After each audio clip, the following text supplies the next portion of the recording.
There is so much more to do in relation to Krishna, no end. And the more we invest, the more comes back. So let us do that. And in that way take advantage of this human form of life, this one. And in this one, we were fortunate. Because how, I don't know. But in this life, we came to the shelter of Srila Prabhupada. And now we're still dragging our feet. And still saying, and now we're still wasting this opportunity. We came so close. We're almost there. Almost. And we say, little later.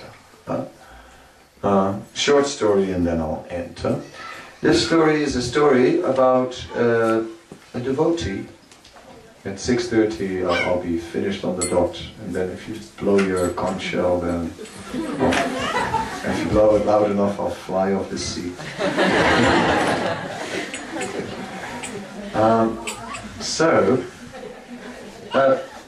Once upon a time, true story, there was a boy. He was maybe also 18 or something, and he was interested in spiritual life. Suddenly, he was sitting out in nature, and suddenly he saw a gate in the sky. A beautiful decorated gate. He saw the doors in the sky, and the doors opened. And behind those doors, there was a beautiful sage, a very wise, effulgent looking old man. And the man said, "Welcome, you can come." And the boy said, well, I'm still young. Maybe I can come later? All right. The elderly man, or elderly sage said, and the doors closed in his face. The shock of his life. I mean, he had never been in a mental hospital and didn't have a history of taking too many mushrooms or other things that people take nowadays. So he was in that way, it was just something that just happened. And it was quite amazing to see such a vision, but people do have visions. Anyway, but worst of all, he realized, I got the opportunity and I blew it. I blew it. So, he became a bit shocked and depressed from that, but a few months later, he was still staying with his parents, and it was winter time now, and he had a dream. And in the dream, he was flying, without a plane or anything, just his body flying through the air. And as he was flying through the air,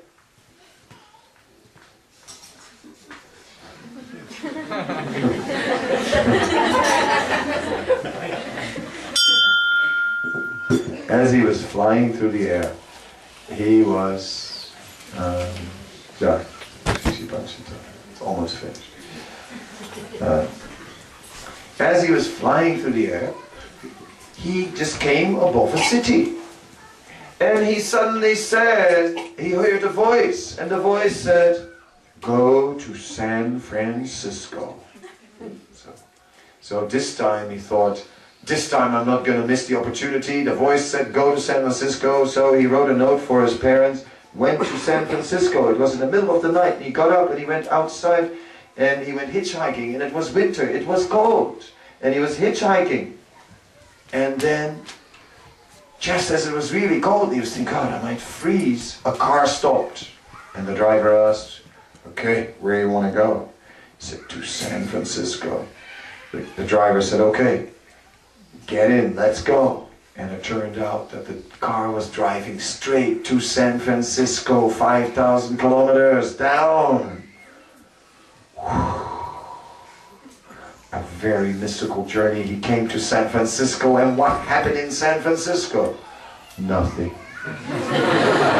And he was in San Francisco, and then after a while he needed some money, so first he bought himself a motorbike, and then he got himself a job with a courier service. You know those guys, those teenagers driving around delivering parcels. He was one of them. racing around, and one day with his bike he had a little accident, and he was not too badly injured, but his knee was injured and he couldn't walk so well, so the police came there, the police took away the bike and he was treated in the hospital, etc. And anyway, he was recovering, he had crutches, and he was sitting in Golden Gate Park. And then just as he's sitting in Golden Gate Park, suddenly this huge chariot comes by and there's this noise, ching ching boom, ching ching boom, ching ching boom, Hare Krishna, Hare Krishna. And there, on the chariot, he saw the elderly sage who he had seen before sitting in the gate in the sky.